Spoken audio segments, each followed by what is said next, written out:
O mundo acompanha com atenção os desdobramentos do aumento da tensão entre Estados Unidos e Irã depois da morte de um general iraniano num ataque americano.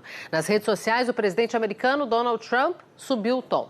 Trump disse que se o Irã atacar alvos americanos, a resposta vai ser rápida e dura.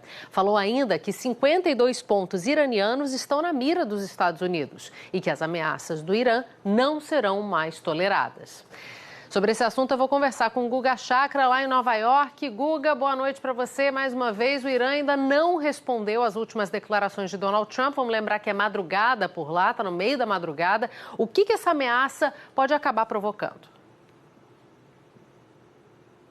Boa noite, Cecília. Boa noite a todos. Bom, agora o Trump já deixou claro qual vai ser a reação dos Estados Unidos a uma resposta iraniana. Primeiro, se ocorrer essa resposta iraniana e se ela alvejar americanos ou interesses dos Estados Unidos. Os Estados Unidos, o governo Trump, agora o próprio presidente Trump deixou claro, ele irá bombardear o Irã, 52 lugares no Irã. O número 52 é importante, como o presidente deixa claro, que ele se refere ao número de reféns americanos na tomada, quando é que foram mantidos reféns na tomada da embaixada americana em Teherã, há 40 anos após a Revolução Islâmica, algo muito simbólico. E ele coloca o cálculo no lado iraniano. O Irã tem agora duas opções, ou reagir e provocar uma guerra praticamente com os Estados Unidos, afinal bombardear 52 alvos dentro do Irã é um conflito militar, ou então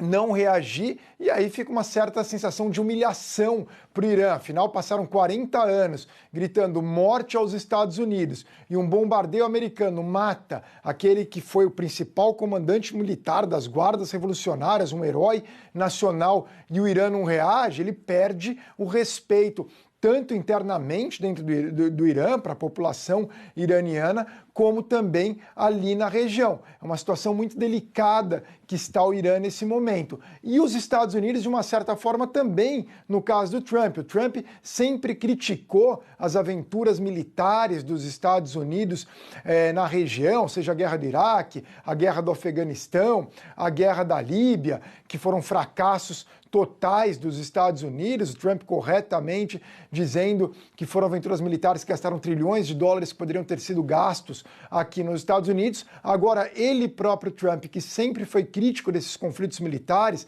especialmente do George W. Bush, ele pode se envolver numa grande guerra. É curioso que em 2011 ele chegou a advertir o Obama, falando que o Obama iria bombardear o Irã para tentar ser reeleito. Ele que fez essa crítica ao Irã, o Obama não bombardeou o Irã, mas ele nesse momento, ameaça um bombardeio ao território iraniano se o Irã reagir ao ataque contra Soleimani. Não seria, nesse caso, uma guerra nos moldes dos conflitos do George W. Bush, enviando dezenas de milhares, centenas de milhares de soldados americanos para o Afeganistão e para o Iraque. Seria mais no contexto da guerra do George Bush pai, a Guerra do Golfo, que até foi um sucesso americano naquele caso, que foi a guerra contra o Saddam Hussein, para o Saddam Hussein se retirar do Iraque. Seria uma guerra que envolveria provavelmente mais bombardeios. Isso se o Irã responder, mas é uma escalada cada vez maior, o risco de conflito militar nesse momento